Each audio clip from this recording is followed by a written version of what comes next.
नमस्कार, बहुत स्वागत है आपका देश की बात में। मैं हूं राजश्री आपके साथ और आज देश की बात में बहुत कुछ है। आज हम देखेंगे यूपी विधानसभा का बदला हुआ रंग, बदला नजारा। बताएंगे आपको कि कैसे बदले बदले से योगी आदित्यनाथ नजर आ रहे हैं। हिंदू मुस्लिम पूजा पद्धति को समान बताने के पीछे सीएम योगी का नजरिया आखिर क्या बतलाता है, क्या समझाता है हमको और आपको। लेकिन कुछ नहीं बदला है तो वो है छुटभइये नेताओं का अंदाज। इनका कहना है कि यूपी में रहना है तो वंदे मातरम कहना है। इस पूरी बात का भी पूरा विश्लेषण आपके सामने रखेंगे। योगी की चेतावनी से बेखौफ दबंगों ने दलित किशोरी से दुष्कर्म कर उसे जिंदा जला दिया। एक तस्वीर आज ये भी थी उत्तर प्रदेश की, और इस पर कब लगाम लगेगी इसका भी गुहार हम योगी आदित्यनाथ से करेंगे। नकल पर नकेल के बाद भी बुलंद हैं यूपी के मुन्ना भाइयों के हौसले, और इन तस्वीरों को आप जब देखेंगे तो आप समझ सकेंगे कि आखिर उत्तर प्रदेश के भविष्य पर प्रश्न चिन्ह लगा कौन रहा है। अवैध बूचड़ खानों के बंद होने से क्या असर पड़ा है, इस पूरे असर का विश्लेषण हम आपके सामने रखेंगे। अलीगढ़ मुस्लिम यूनिवर्सिटी की थाली पर और मीट विक्रेताओं की रोजी रोटी पर भी हमारी नजर होगी। बताएंगे आपको कि एंटी रोमियो स्क्वाड को इलाहाबाद हाई कोर्ट ने कौन सी नसीहत दी है। इनके साथ आपको ये भी दिखाएंगे कि भिंडी, तुरई और लौकी ने कैसे बनवाए राशन कार्ड और कैसे काजू बादाम अखरोट खा रहे हैं घोटालेबाज। यानी कि उत्तर प्रदेश की तस्वीर सत्ता बदलने के बाद अभी तक बदली नहीं है, बदरंग है।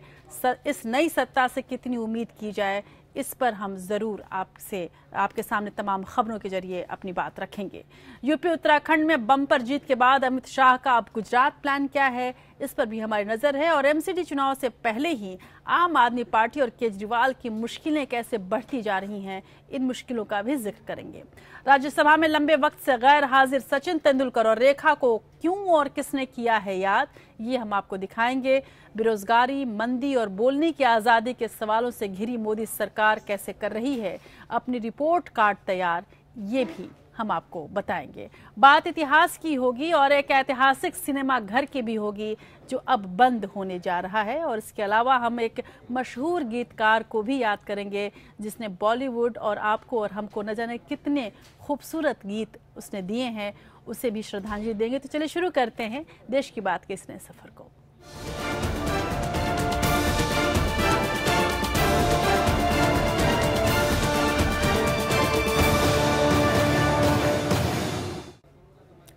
और सफर की शुरुआत उत्तर प्रदेश से ही करते हैं, उत्तर प्रदेश के सदन से। उन्नाव के भगवंत नगर से विधायक बने बीजेपी के सीनियर नेता हृदय नारायण दीक्षित को यूपी विधानसभा का नया स्पीकर चुना गया है। इस मौके पर मुख्यमंत्री आदित्यनाथ योगी ने पहली बार विधानसभा को संबोधित किया। अपने संबोधन में उन्होंने विपक्ष के साथ मिलकर यूपी का विकास करने की इच्छा जताई है। हर बार से अलग इस बार विधानसभा में एक खास बदलाव दिखाई पड़ा। यदि आप आगे आने वाले तस्वीरों में देखेंगे तो आपको सफेद रंग की जगह ज्यादातर विधायक केसरिया रंग में नजर आए, यानी कि राजनीति का रंग अब बदल रहा है। देखिए रिपोर्ट।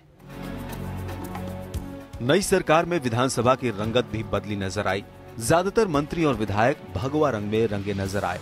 कभी सफेद खादी को राजनीति की पहचान समझा जाता था, लेकिन अब इसकी जगह भगवा ने ले ली है। भवन वही है, कुर्सियां वही हैं, बदले हैं तो सिर्फ इस पर बैठने वाले लोग और उनके कपड़े का रंग। यूपी विधानसभा के स्पीकर चुने गए हृदय नारायण दीक्षित के सम्मान में सीएम योगी ने अपना पहला भाषण दिया। उन्होंने अपने पहले संबोधन में विपक्ष से सहयोग मांगा और आश्वासन दिया कि सरकार विपक्ष से भेदभाव नहीं करेगी। लोकतंत्र में कहीं भी ये न लगे कि हमारे साथ भेदभाव है क्योंकि हम विपक्ष के हैं, इस प्रकार की स्थिति न होने पाए। हम लोग इस बात के लिए मैं पूरी मजबूती के साथ पूरे सदन को आश्वस्त करता हूं कि यह सरकार इस दृष्टि से आपके मार्गदर्शन में कहीं भी इस प्रकार की बातों को सामने नहीं आने देगी। सीएम योगी ने कहा कि चुनावों के दौरान पक्ष और विपक्ष ने एक दूसरे पर जमकर आरोप लगाए, लेकिन अब इन सबको पीछे छोड़कर यूपी के विकास के लिए सबको मिलकर काम करना है। हम लोग चुनाव लड़कर के आते हैं, चुनावी मंचों पर हम लोग एक दूसरे के प्रति अनेक प्रकार के बाण बाणों से प्रहार करते हैं, लेकिन सदन कम से कम इस प्रकार के बातों से दूर रह करके उत्तर प्रदेश की 22 करोड़ जनता के बारे में सोच सके। हमारा लक्ष्य एक ही हो कि हम उस उद्देश्य की प्राप्त करने के लिए कार्य कर सकें जिसके लिए जनता ने हमें चुना है। सीएम योगी ने विपक्ष से अपील की कि जैसे विधानसभा के अध्यक्ष पद पर हृदय नारायण दीक्षित का सर्वसम्मति से चयन हुआ है, ठीक वैसे ही राज्य के विकास के लिए सभी पार्टियां मिलकर काम करें। एक आदर्श विधानसभा के रूप में अपना स्थान बनाएगी और ब्यूरो रिपोर्ट एपीएन। देश के अग्रणी राज्यों में और इस बार यूपी में 250 से ज्यादा विधायक ऐसे हैं जो पहली बार विधानसभा पहुंचे हैं। लिहाजा वरिष्ठ नेताओं की ये जिम्मेदारी होगी कि वो उनका मार्गदर्शन करें। इन सबके बीच बुधवार को यूपी विधानसभा में नवनिर्वाचित विधायकों का शपथ ग्रहण समारोह संपन्न हुआ था।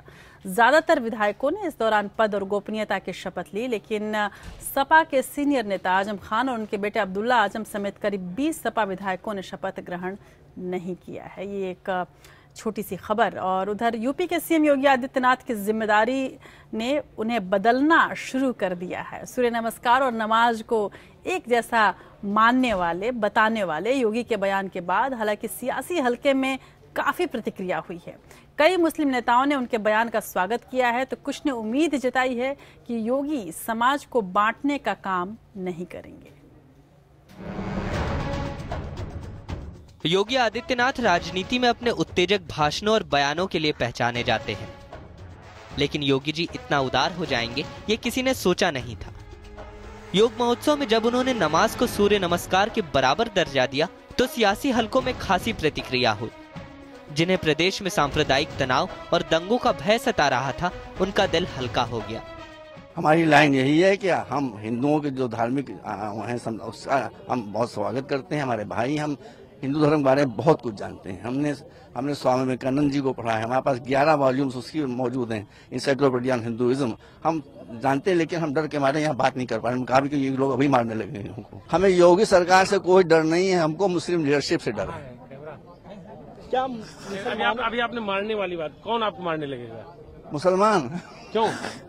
किसने मारे? इसलिए मारे कि वो सब उनकी जो सोच है वो इमोशनल है, रैशनल नहीं है। यही तो प्रॉब्लम है मुसलमानों के। नमाज में हम लोग सिर्फ एक अल्लाह की इबादत करते हैं, एक अल्लाह के आगे सजदा करते हैं, और लोग योगा भी अपने तरीके से करते हैं। बहरहाल जो लोग जिस भी नज़र से देखें, उनका नज़रिया यह होना चाहिए कि दोनों कौमों को बांटने के बजाय जोड़ने का काम करें, तो वो हम समझते हैं ज्यादा बेहतर है।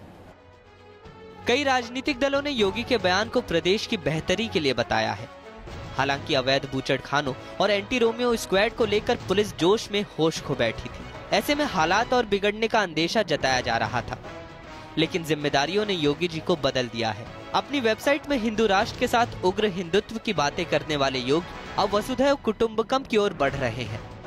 सबका साथ सबका विकास के साथ मोदी जी के नया इंडिया बनाने के संकल्प को देखते हुए ये जरूरी भी है। अमित यादव, एपीएन।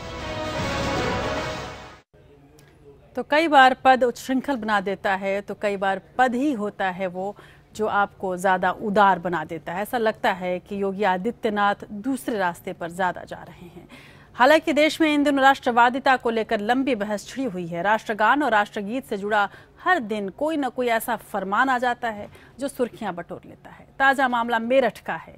नगर निगम के मेयर का फरमान है, एक अलग विवाद को ये जन्म दे रहा है, और वहां पर ही इसी नगर निगम में ये नारे भी लगे कि यदि हिंदुस्तान में रहना है तो वंदे मातरम कहना है। उसके बाद का नजारा क्या था, देखिए इस रिपोर्ट में।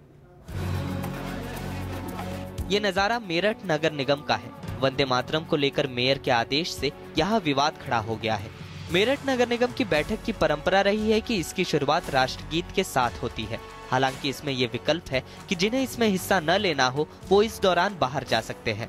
लेकिन बीजेपी से जुड़े मेरठ के मेयर हरिकांत अहलूवालिया ने बैठक में शामिल होने के लिए राष्ट्रगीत में अनिवार्य रूप से शामिल होने का फरमान सुनाया है। मंगलवार को हुई निगम की बैठक में मेयर साहब ने 7 नगर सेवकों के मीटिंग में शामिल होने से मना कर दिया। इसकी वजह वंदे मातरम में उन नगर सेवकों का न शामिल होना था।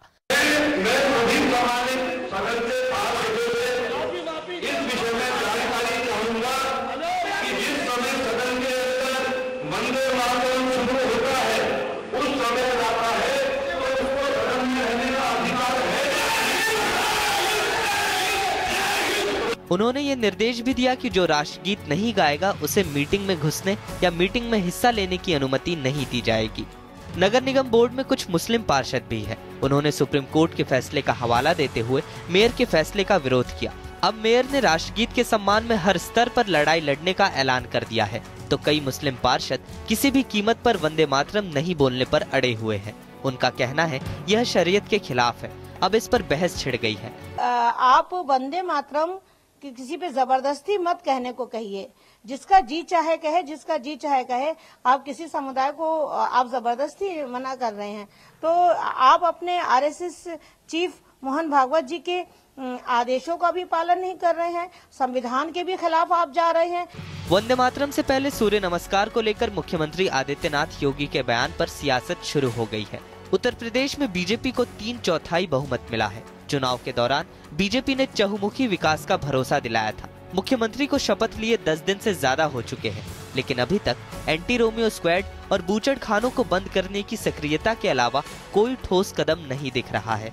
सवाल यही है कि विकास के लिए जरूरी क्या है। Bureau report, APN।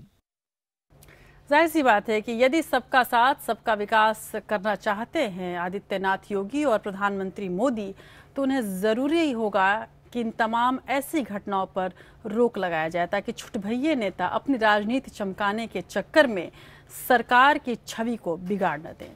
सरकार की छवि को दाग कुछ और चीजों से भी लगता है। यूपी के सीएम योगी आदित्यनाथ की चेतावनी के बावजूद प्रदेश के अराजक तत्वों के हौसले बुलंद हैं और इन पर लगाम कसना जरूरी भी है। मिर्जापुर में दबंगों ने एक दलित लड़की से सामूहिक बलात्कार के बाद उसकी जलाकर हत्या कर दी। लड़की के परिवारजनों के 4 लोगों के खिलाफ नामजद रिपोर्ट दर्ज कराने पर पुलिस ने 2 लोगों को गिरफ्तार कर लिया है। लेकिन ऐसी तस्वीरों पर रोक लगना, ऐसी खबरों का नहीं आना ज़्यादा ज़रूरी है। कम से कम योगी आदित्यनाथ से ये उम्मीद ज़रूर की जा सकती है और इसीलिए हम आपको ये खबर दिखा रहे हैं, ताकि मुख्यमंत्री आदित्यनाथ योगी इस समस्या को भी ज़रूर देखें।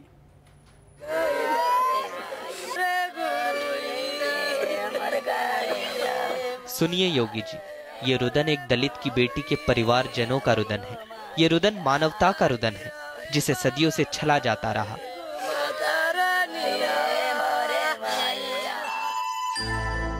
बड़े जतन से पाली और पढ़ाई गई थी बिटिया। सामंती व्यवस्था की भेंट चढ़ गई। 10वीं पास थी आपकी बिटिया, लेकिन दबंगों ने उसे हवस का शिकार बना लिया।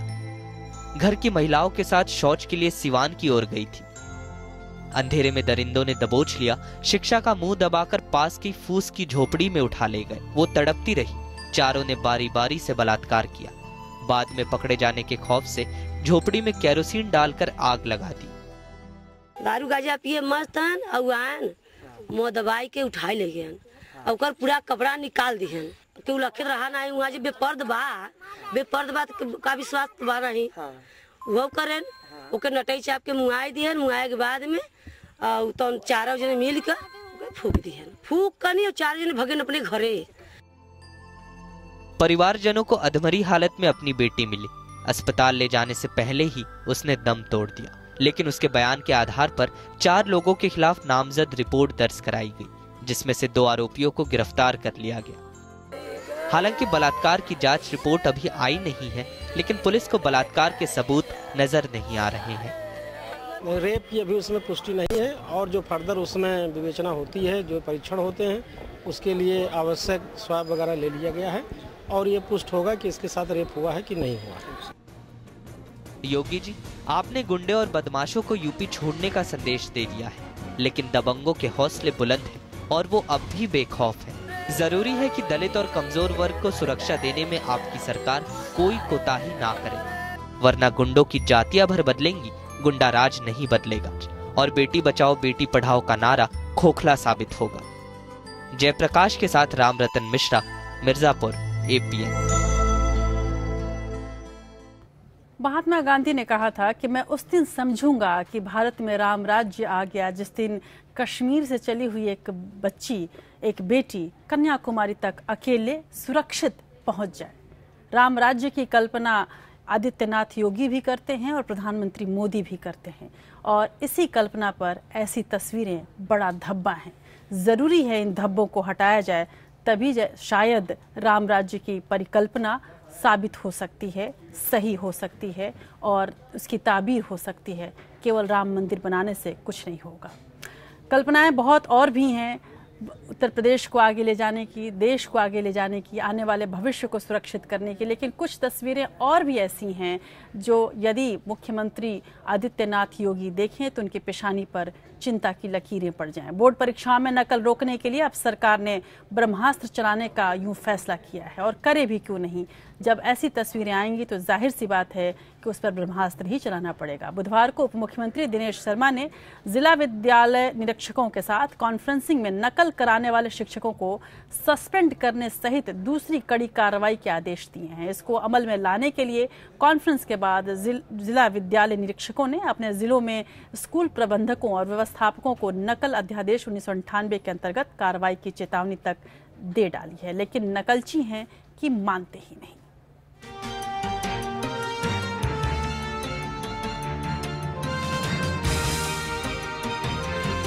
उत्तर प्रदेश की बोर्ड परीक्षाओं में नकल पर नकेल लगाने के लिए योगी सरकार ने बड़ा कदम उठाया है। प्रदेश सरकार ने नकल के चलते 54 परीक्षा केंद्रों पर परीक्षा को रद्द कर दिया है। इन सभी सेंटर पर नकल के चलते योगी सरकार ने इन केंद्रों पर परीक्षा को रद्द करने का फैसला लिया है। इसके अलावा नकल के मामले में 7 जिलों के शिक्षा विभाग के अधिकारियों को नोटिस भी भेजा गया है। बोर्ड की परीक्षाओं में नकल के चलते अभी तक कुल 1419 छात्रों को गिरफ्तार किया जा चुका है। इसके अलावा 359 शिक्षकों और अभिभावकों के खिलाफ भी पुलिस ने मामला दर्ज किया है। जिस तरह से हाल ही में यूपी बोर्ड की परीक्षाओं में नकल करने की तस्वीरें मीडिया में सामने आई थी, उसके बाद योगी सरकार ने सख्त रुख अख्तियार करते हुए इस पर लगाम लगाने का फैसला लिया है। यही नहीं, योगी सरकार ने नकल की शिकायत के लिए एक हेल्पलाइन नंबर भी जारी किया है। सरकार ने हेल्पलाइन नंबर 0522236760 जारी करके इस नंबर पर शिकायत करने को कहा है। यही नहीं, इसके अलावा सरकार ने एक व्हाट्सएप नंबर 9454457241 भी जारी किया है, जिस पर लोग नकल के खिलाफ शिकायत कर सकते हैं। यूपी में कुल 60.61 लाख परीक्षार्थी हैं। इनमें से अभी तक 5,25,000 परीक्षा छोड़ चुके हैं। नकल के विभिन्न मामलों में 4 मैनेजरों, 111 केंद्र व्यवस्थापकों के खिलाफ FIR दर्ज की गई है। 178 कक्ष निरीक्षकों और 70 परीक्षार्थियों के खिलाफ मुकदमा दर्ज किया गया है। 54 केंद्रों पर परीक्षा निरस्त हुई है और 57 परीक्षा केंद्रों पर भविष्य के लिए रोक लगी है। अखंड प्रताप, APN, लखनऊ।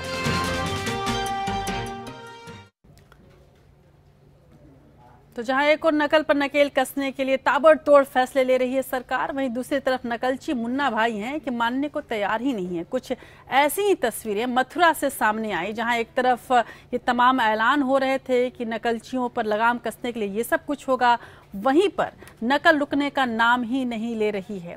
मथुरा के कोसी कला के गांव के भोला शंकर इंटर कॉलेज में आप इन तस्वीरों में देख सकते हैं कि किस तरह से धड़ल्ले से नकल हो रही है। होल्ड नकल के इस खेल में बच्चों के परिजन भी उनके साथ हैं और आप तस्वीरों में देख सकते हैं कि कैसे नकल का खेल बदस्तूर जारी है और रस्सी के सहारे बच्चों को नकल की पर्चियां पहुंचाई जा रही हैं। नकल कराने के लिए बकायदा बच्चों से मोटी रकम वसूल की जाती है और ये आप इन तस्वीरों में देख सकते हैं कि किस तरह से रस्सी लटकाई जाती है, उसमें पर्ची बांधकर पहुंचाई जाती है। और इतना ही नहीं, कुछ ऐसे भी लोग हैं जो पर्चियों को पहुंचाने के लिए दीवार तक चढ़ जाते हैं और उस खिड़कियों के जरिए आप रस्सी से देख सकते हैं। इन तस्वीरों में देखिए आप कि किस तरह से नकल के लिए पर्चियां पहुंचाई जा रही हैं और ऐसे पे ज़रूरी है कि इन तमाम नकलचियों पर और नकल कराने वालों पर लगाम लगे।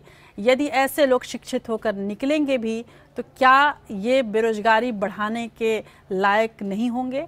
इन सब तमाम समस्याओं पर सोचने की भी ज़रूरत है और आज उसकी पहल उत्तर प्रदेश सरकार ने की। अवैध बूचड़खानों पर लगाम कसने के बाद कई तरह की दिक्कतें शुरू हो गई हैं। जहां एक और इस अवैध रूप से चल रहे धंधे में लिप्त लोगों का रोजगार छिन गया है, तो वहीं खाने की प्लेट से भी मीट लगातार गायब होता जा रहा है। खासकर अलीगढ़ मुस्लिम यूनिवर्सिटी के कैंटीन में सबसे बुरा हाल है। अवैध बूचड़खानों के बंद होने का असर अब दिखाई देने लगा है। एक और जहां इस व्यवसाय से जुड़े लोग चाय और सब्जी बेचने को मजबूर हो गए, तो वहीं एएमयू भी इससे अछूता नहीं रहा। तकरीबन 4-5 दिन से गोश्त नहीं मिल पा रहा है, जिसकी वजह से मुर्गा भी सही नहीं मिल पा रहा है और सिर्फ वेज पे ही हम लोगों का काम चल रहा है इस वक्त। गोश्त बनता था, उन दिन हम सब्जी बना रहे हैं।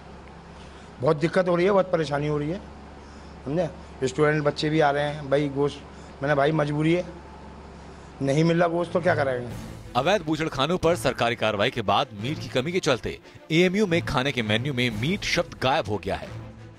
छात्र संघ ने कुलपति को पत्र लिखकर शिकायत दर्ज कराई कि बीते एक हफ्ते से हॉस्टल के मेस में छात्रों को सिर्फ शाकाहारी भोजन ही उपलब्ध कराया जा रहा है।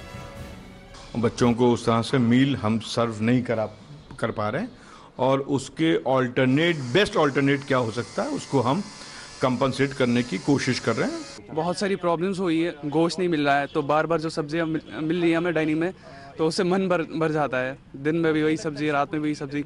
वैसे हमें अल्टरनेट गोश्त मिलता था तो थोड़ा सा सही लगता था। फिर अवैध बूचड़खानों पर कार्रवाई से इसमें काम करने वाले हजारों लोगों का भी रोजगार छिन गया। अब उन्हें सब्जी और चाय बेचकर अपना गुजारा करना पड़ रहा है। हमारी गोश्त की दुकान थी, जब से योगी जी ने गोश्त की दुकानें बंद कराई तो तभी से हमने परचून की दुकान खोल ली है। हमारे पास लाइसेंस होने के बावजूद भी दुकान बंद है हमारी। परचून की दुकान क्यों खोलनी पड़ेगी? जब कारोबार नहीं है तो फिर क्या करेंगे। आदित्यनाथ योगी के नेतृत्व में बीजेपी की सरकार ने अवैध बूचड़खानों पर कार्रवाई का आदेश दिया है, जिसके चलते कई मीट विक्रेताओं और व्यापारियों के लिए समस्या पैदा हो गई है। इसके चलते करीब 15,000 करोड़ रुपए की इंडस्ट्री के भविष्य को लेकर भी संशय पैदा हो गया है। Bureau report, APN. Uttar Pradesh में अवैध बूचड़खानों पर नकेल कसने के योगी सरकार के फैसले के बाद कई लोगों से रोजगार छिन गया है। इन्हीं सब मुद्दों को लेकर सरकार और बूचड़खाना मालिकों के बीच एक बैठक आज लखनऊ में हुई। बैठक के बाद सरकार ने कहा कि जिनके पास लाइसेंस है उन्हें किसी प्रकार की कोई दिक्कत नहीं होगी, लेकिन अवैध बूचड़खानों पर सरकार कोई कोताही नहीं बरतेगी। सरकार सबकी सरकार है। ये सरकार जो है वो सुप्रीम कोर्ट और एनजीटी का पालन करना चाहती है। पिछली सरकारों को कर लेना चाहिए था, ना तो ये तकलीफ नहीं होती। ये एक अच्छी सकारात्मक बैठक हुई है और सरकार की तरफ से भी हम लोग ने इनकी बात सुनी है, सरकार को भी इन लोगों ने समझा है। वैसे उत्तर प्रदेश में जो न हो जाए वो कम है। ताजा मामले में आगरा के एक गांव में राशन घोटाले की खबर है। जानकारी के अनुसार यहां पर इंसानों की बजाय गानों और सब्जियों के नाम पर राशन कार्ड बना दिए गए हैं। यकीन करना मुश्किल ही नहीं बल्कि ये बेहद शर्मनाक है कि एक पीडीएस डीलर ने ऐसे हजारों नामों के राशन कार्डों के सहारे अनाज का घोटाला किया, जिन नामों को सुनकर आप समझ जाएंगे कि घोटालेबाजों की हिम्मत कितनी बढ़ गई है। राशन कार्डों पर सब्जियों, फूलों और पुराने बॉलीवुड गानों के नाम अंकित थे। देखिए रिपोर्ट। में सब्जी और मेवे सरकारी सस्ता राशन खा रहे हैं। आप सोच रहे होंगे कि ये कैसे हो सकता है, लेकिन ये हम नहीं कह रहे हैं, ये बात कह रहे हैं राशन कार्ड पर छपे ये नाम। किसी राशन कार्ड पर लौकी, आलू, तुरई, भिंडी है तो किसी पर काजू, बादाम और अखरोट है। राशन कार्ड पर ये नाम परिवार के सदस्यों के स्थान पर लिखे गए हैं। आगरा से लगभग 30 किलोमीटर दूर फतेहाबाद विधानसभा के गांव निबोहरा में पहले तो गरीब ग्रामीणों के राशन कार्ड ही नहीं बने थे, लेकिन जब बने तो इन राशन कार्डों में जमकर फर्जीवाड़ा हुआ है। राशन कार्डों में जो नाम आए हैं उन्हें देखकर आप भी चौंक जाएंगे। इन कार्डों पर परिवार के सदस्यों का नाम बैगन, लौकी, आलू, भिंडी है तो किसी कार्ड पर नाम काजू, अखरोट और बादाम है। राशन कार्ड विक्रेता ने 760 राशन कार्ड बनवाए। इसमें 3,927 लोगों के नाम हैं। इनमें से 53 नाम फिल्मों, गानों और सब्जियों के हैं। परिवार के मुखिया का नाम मनोहर सिंह है तो उसके परिवार के सदस्यों के नाम आलू, भिंडी, तोरई, काशी फल, काजू, बादाम और अखरोट है। 160 कार्ड में थे, यहाँ पे पास 200 कार्ड तो इसके पास फर्जी बने हैं। कोई आदमी यहाँ रहता ही नहीं है, ऐसे बने हैं। 760 कार्ड में 560 कार्ड में थे, इसमें 50 कार्ड बांटे काल लेके इसके पास 500 कार्ड आज की तारीख में अगर पुलिस अगर इसकी जांच की जाए तो इसके घर में निकलेंगे। वहीं चढ़ाता है घर के लोग बात 10-15। अच्छा, ऐसे बताया जा रहा है इसमें तो कुछ के नाम भिंडी वगैरह रखी गई? हाँ, सब पक्की बात है, रखे हैं। भिंडी है, तुरई है, टमाटर है, काजू है, पिस्ता है और सत्यम शिवम ये नाम मिले गए। नागिन नाचे गली गली ये हो रहा है और लोग बात गरीब आदमी जाता है कट्टी फेंक देता है। ऐसे में सवाल उठता है कि इतना बड़ा फर्जीवाड़ा हो कैसे गया। हालांकि इस मामले के सामने आने के बाद दुकान बंद कर दी गई है, लेकिन इस फर्जीवाड़े में शामिल और लोगों के नाम सामने आने बाकी है। सैयद शकील, APN, आगरा। चलिए, उम्मीद है कि नई सरकार इन तमाम फर्जीवाड़ों पर, इन तमाम घोटालों पर कार्रवाई करेगी, चाहे छोटे घोटाले हों या बड़े घोटाले। इसके पहले भी हमने आपको दिखाया किस तरह से पुरानी सरकार में घोटाले हुए और उन घोटालों की फाइल योगी आदित्यनाथ तक पहुंच चुकी है और उम्मीद है कि अब इस पर कार्रवाई भी होगी। चलिए अब दूसरी खबरों की ओर बढ़ लें। बीजेपी अध्यक्ष अमित शाह ने गुरुवार को गुजरात विधानसभा के सत्र में हिस्सा लिया। करीब 2 साल के बाद शाह विधानसभा की कार्यवाही में हिस्सा लेने पहुंचे। हालांकि यहां आने का उनका मकसद कुछ और ही है। दरअसल उनकी निगाह साल के आखिर में होने वाले विधानसभा चुनाव पर टिकी है। 20 साल से ज्यादा वक्त से गुजरात की सत्ता पर काबिज बीजेपी के लिए इस बार स्थितियां बहुत अनुकूल नहीं कही जा सकती हैं और यही कारण है कि शाह गुजरात पहुंचे हैं। वाघेला से उनकी मुलाकात को लेकर भी सियासी चर्चा शुरू हो गई है और कयास ये भी लगाए जा रहे हैं कि बीजेपी का अगला मिशन गुजरात क्या शुरू हो गया है और क्या इस कड़ी में अब केशु भाई भी उनके करीब आएंगे। यूपी में मिली चुनावी जीत से गदगद बीजेपी ने अब गुजरात का रुख किया है। बीजेपी की रणनीति गुजरात में भी यूपी का फॉर्मूला आजमाने की है। हालांकि इसे आजमाने से पहले वो वहीं की जमीनी हकीकत से रूबरू होना चाहती है। यही कारण है कि यूपी चुनाव जीतने के बाद बीजेपी अध्यक्ष अमित शाह पहली बार गुजरात विधानसभा पहुंचे। अमित शाह नारनपुरा विधानसभा से विधायक हैं और उन्होंने करीब 2 साल बाद विधानसभा में हिस्सा लिया। पार्टी अध्यक्ष बनने से पहले शाह ने मार्च 2015 में आखिरी बार विधानसभा सत्र में हिस्सा लिया था। विधानसभा में नेता प्रतिपक्ष और कांग्रेस नेता शंकर सिंह वाघेला से अमित शाह की मुलाकात सियासी गलियारों में चर्चा का विषय बन गई है। गुजरात विधानसभा में स्थित वाघेला के दफ्तर में दोनों नेताओं के बीच मुलाकात हुई। इसे बीजेपी के उस बड़े दाव से जोड़कर भी देखा जा रहा है जिसमें वो चुनाव जीतने से पहले दूसरे दलों के बड़े नेताओं को अपनी ओर खींच लेती है और विपक्ष की ताकत को आधा कर देती है। यूपी में बीजेपी के इस फॉर्मूले ने जमकर काम किया था। दूसरे दलों से आने वाले नेताओं को न सिर्फ टिकट दिए गए बल्कि उन्हें पद से भी नवाजा गया। अब सवाल यह है कि क्या गुजरात में कमजोर दिखाई दे रही बीजेपी ने विपक्ष के कद्दावर नेता और कभी प्रधानमंत्री मोदी के बेहद करीबी रहे शंकर सिंह वाघेला को अपनी ओर मिलाने के लिए कदम बढ़ा दिया है? गुजरात में बीजेपी सत्ता विरोधी लहर, मुख्यमंत्री के तौर पर मजबूत चेहरे और पाटीदार आंदोलन से होने वाले नुकसान जैसी चुनौतियों से जूझ रही है। ऐसे में वाघेला को अगर बीजेपी अपनी ओर मिलाने में सफल रहती है तो काफी हद तक चीजें एक बार फिर उसकी मुट्ठी में आ सकती है। यूपी में 300 से भी ज्यादा सीटें जीतने वाली बीजेपी का लक्ष्य गुजरात में 150 सीटें जीतकर इतिहास रचने का है। Bureau report, APN। तो आने वाले समय में गुजरात में चुनाव होने वाला है। उधर दिल्ली में भी चुनावी सरगर्मी बढ़ रही है। यहाँ MCD के इलेक्शंस होने वाले हैं। इसी बीच दिल्ली की आम आदमी पार्टी सरकार से 97 करोड़ रुपए वसूले जाएंगे और इससे उसे गहरा झटका लगा है। दिल्ली के LG अनिल बैजल ने यह आदेश दिया है क्योंकि अरविंद केजरीवाल के चेहरे वाले विज्ञापन सुप्रीम कोर्ट की गाइडलाइंस के खिलाफ हैं। LG ने मुख्य सचिव को यह पैसा 30 दिन के अंदर वसूलने का आदेश दिया है। यह आदेश सूचना और प्रसारण मंत्रालय की जांच के बाद दिया गया। इससे पहले CAG ने भी पिछले साल ये बात उठाई थी कि सरकार का विज्ञापन के लिए 526 करोड़ का बजट पार्टी के विज्ञापन पर ज्यादा खर्च हो रहा है, न कि सरकार के कामकाज पर। दरअसल दिल्ली की आम आदमी पार्टी सरकार के इन विज्ञापनों का बजट और विज्ञापन में दिए जा रहे संदेश बहुत दिनों से चर्चा में है। ये मामला अदालत भी पहुंचा। बाद में सुप्रीम कोर्ट के निर्देश पर केंद्र सरकार की बनाई गई 3 सदस्यीय समिति ने केजरीवाल सरकार के विज्ञापन का सारा मामला भेजा। समिति ने कहा कि केजरीवाल सरकार ने जिस तरह के संदेश विज्ञापन में दिए वे सुप्रीम कोर्ट के दिशा निर्देशों का उल्लंघन है। इसलिए सरकारी खजाने से खर्च हुए पैसे आम आदमी पार्टी से वसूले जाएं। दिल्ली सरकार के प्रचार विभाग directorate of information and publicity यानी कि DIP के मुताबिक इस श्रेणी में 97 करोड़ रुपए खर्च किए गए। जिसके बाद कानून विभाग ने सिफारिश दी कि ये रकम पार्टी से वसूलने के लिए नोटिस दिया जाए और 30 दिन में रकम वसूली भी जाए। इस सिफारिश पर एलजी ने कार्रवाई के आदेश दे दिए हैं। दिल्ली में एमसीडी चुनाव होने वाले हैं और ऐसे में विपक्ष को केजरीवाल सरकार और आम आदमी पार्टी पर हमला बोलने का मौका भी मिल गया है।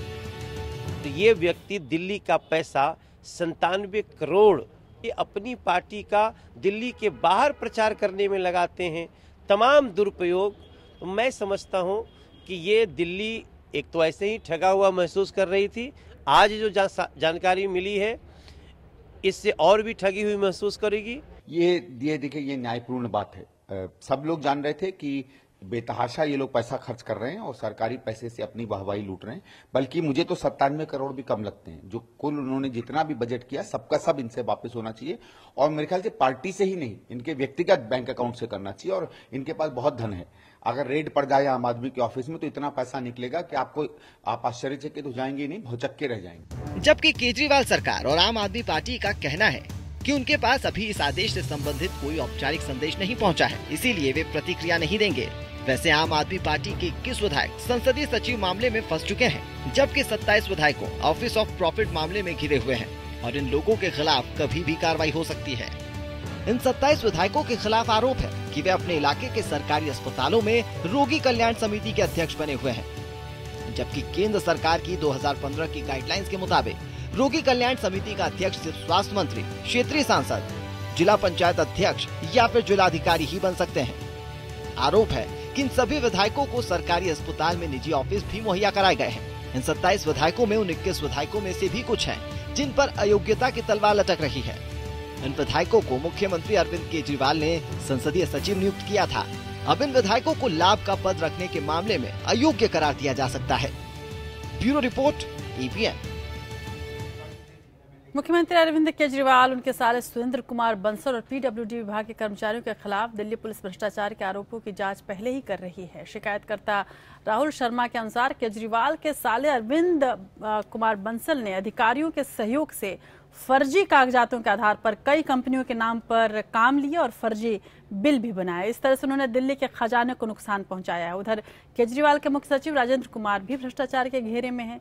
सीबीआई उनके खिलाफ जांच कर रही है। सीबीआई उप मुख्यमंत्री मनीष सिसोदिया के खिलाफ भी भ्रष्टाचार के मामले दर्ज करके उसकी जांच कर रही है। उन्होंने केजरीवाल के टॉक टू एके कार्यक्रम के प्रचार के लिए 1.5 करोड़ रुपए में एक पब्लिक रिलेशन कंपनी को काम सौंप दिया, जबकि मुख्य सचिव ने इसके लिए इजाजत नहीं देने को कहा था, लेकिन सरकार ने बात नहीं मानी। केजरीवाल के दाएं हाथ कहे जाने वाले मंत्री सत्येंद्र जैन पर हवाला के जरिए 16.39 करोड़ रुपए मांगने का आरोप है।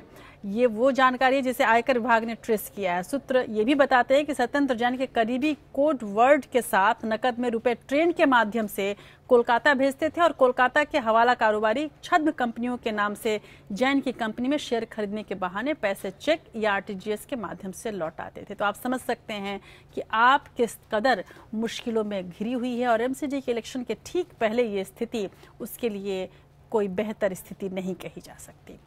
2 महीने बाद अपना 3 साल पूरा करने जा रही नरेंद्र मोदी सरकार की उपलब्धियों को जनता तक पहुंचाने की जोरदार तैयारी शुरू हो गई है। इस काम में अंजाम देने के लिए खास तौर पर 10 से ज्यादा केंद्रीय मंत्रियों की टीम बनाई गई है। इसमें शामिल मंत्रियों को सिर्फ अपने मंत्रालय का ही नहीं बल्कि सरकार के सभी प्रमुख कामों का रिपोर्ट कार्ड जनता के सामने रखने को कहा गया है।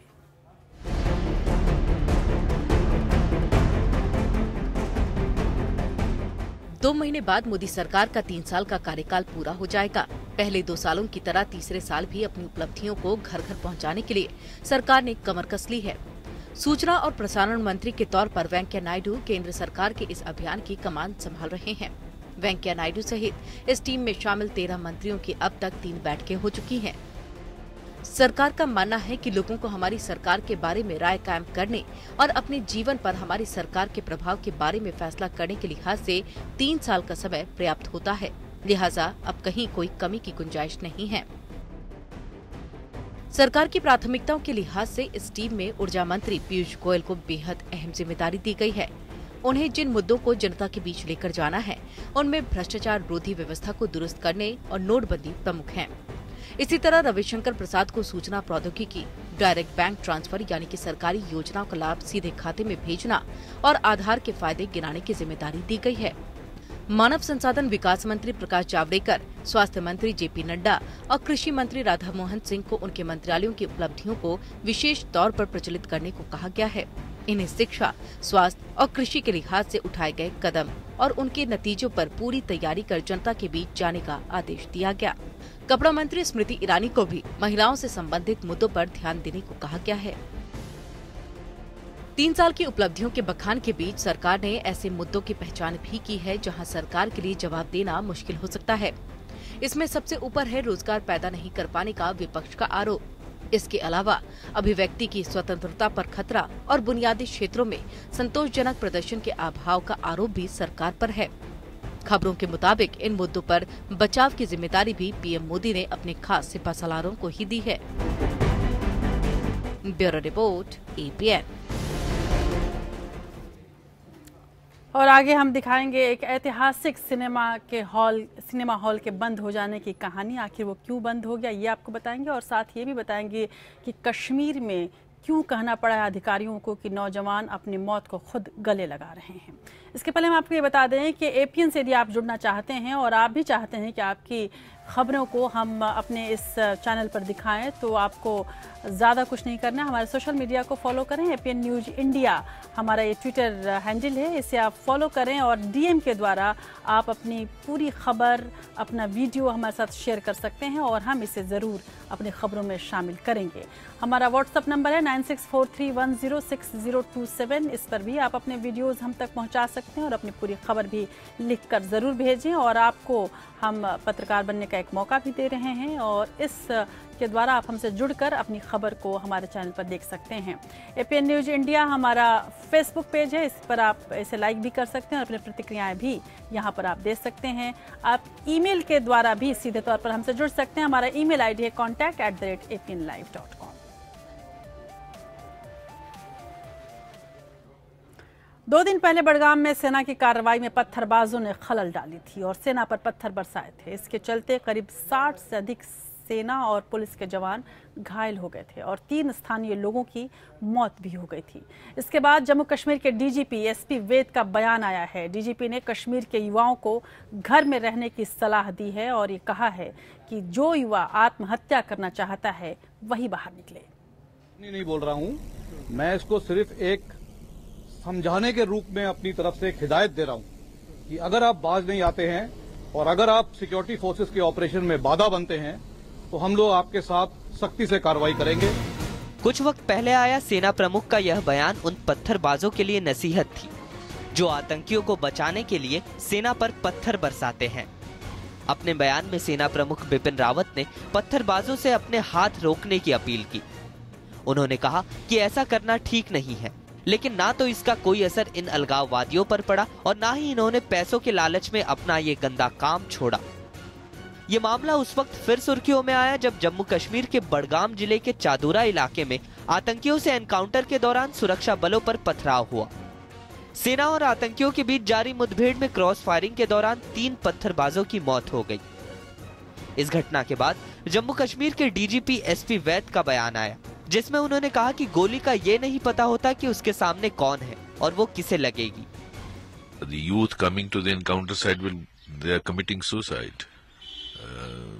Bullet does not see who's coming and who it will hit. So my appeal to all the young boys is, as in the past, they should remain in their homes and not come to the site of encounters. DGP वैद ने appeal की कि युवा मुठभेड़ वाले इलाकों से दूर रहे और हो सके तो घरों में रहे। वैद ने कहा कि सुरक्षा बलों को भटकाने की कोशिशें की जा रही है, युवाओं को बहकाया जा रहा है और उन्हें मुठभेड़ वाली जगहों पर पत्थरबाजी के लिए भेजा जा रहा है।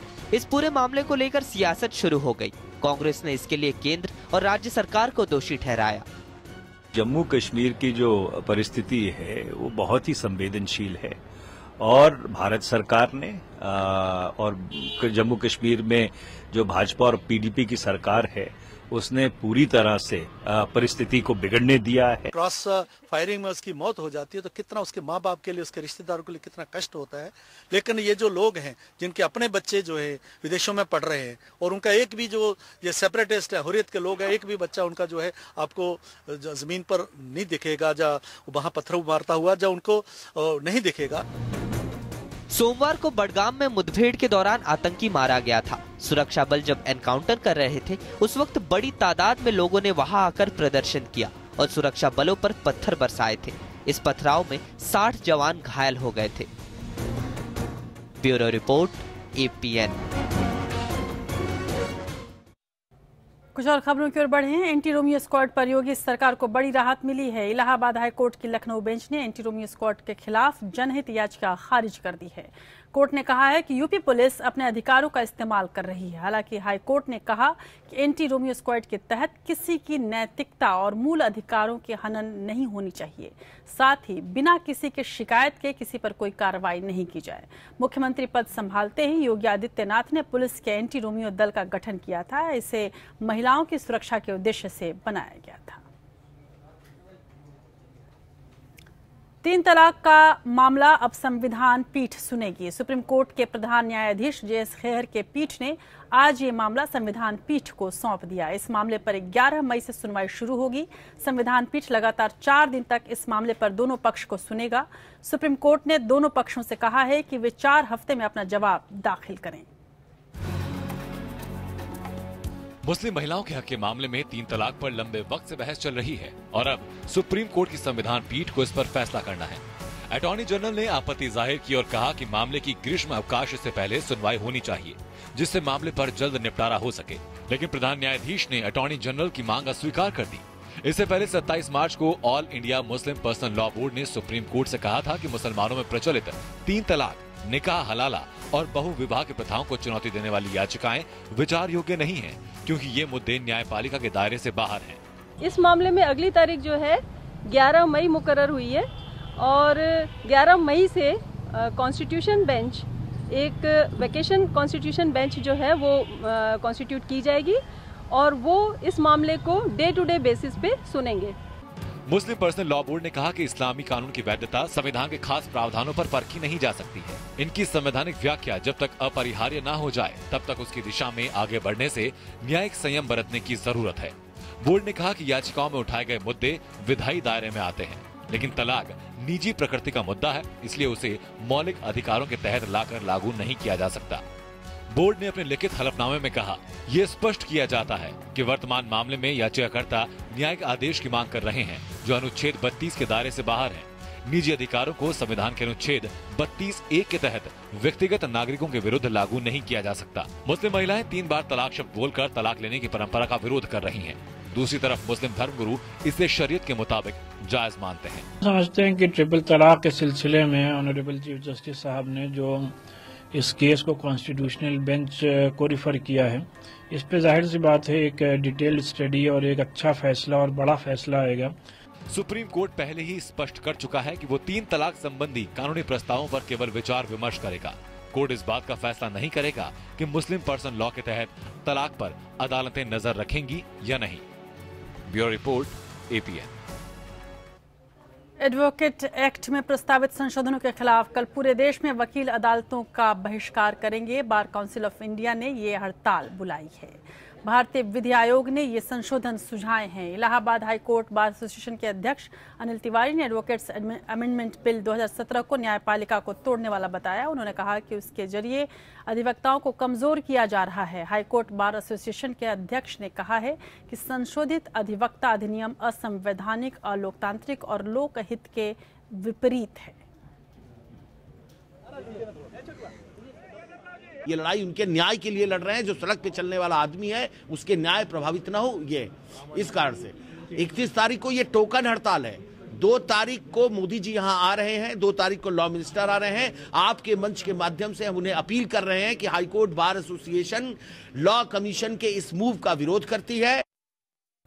आगे देखेंगे मुंबई हाईकोर्ट से जुड़ी हुई एक बड़ी खबर, लेकिन इससे पहले लीगल टॉप 5 खबरें देखते हैं।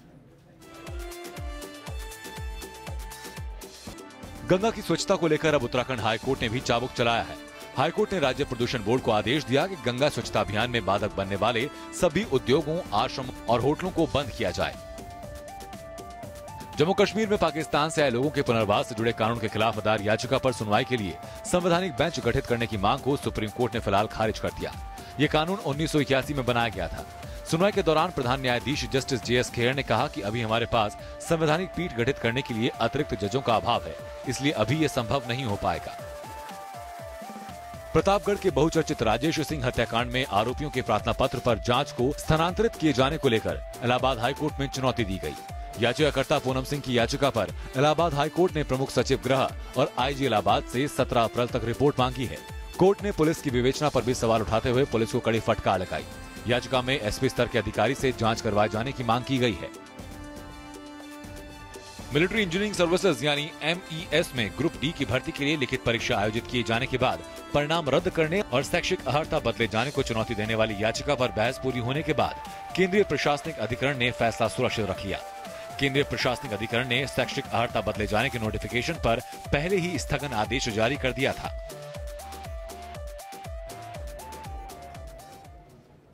राष्ट्रपति भवन में आज एक भव्य समारोह में देश की हस्तियों को पद्म सम्मान दिए गए। राष्ट्रपति प्रणब मुखर्जी ने बीजेपी के वरिष्ठ नेता मुरली मनोहर जोशी और राष्ट्रवादी कांग्रेस पार्टी यानी NCP के अध्यक्ष शरद पवार को पद्म विभूषण से सम्मानित किया। इनके अलावा मध्य प्रदेश के पूर्व मुख्यमंत्री सुंदरलाल पटवा और लोकसभा के पूर्व स्पीकर PA संगमा को मरणोपरांत पद्म विभूषण सम्मान दिया गया। इस बार 7 हस्तियों को पद्म विभूषण दिया गया। इनमें गायक यशुदास भी शामिल हैं। आध्यात्मिक गुरु जग्गी वासुदेव, टीम इंडिया के कप्तान विराट कोहली, गायक कैलाश खेर समेत 89 हस्तियों को पद्म सम्मान प्रदान किए गए।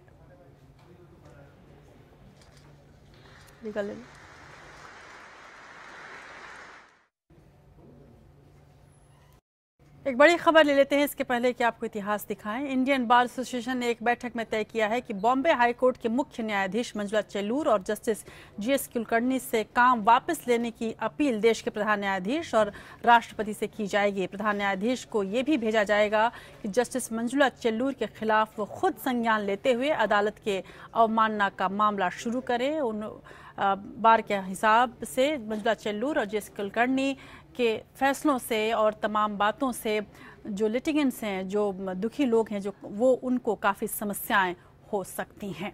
तो चलिए अब बात इतिहास की करते हैं।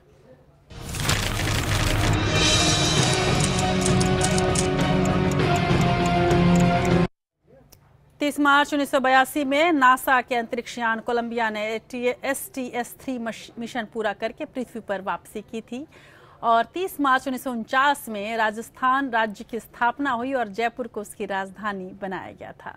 30 मार्च 1992 में सत्यजीत रे को मानद ऑस्कर पुरस्कार से सम्मानित किया गया था। 30 मार्च 2005 में मशहूर कार्टूनिस्ट और लेखक OV विजयन का निधन हुआ था। 30 मार्च 2006 में ब्रिटेन में आतंकवाद निरोधक कानून प्रभाव में आया था।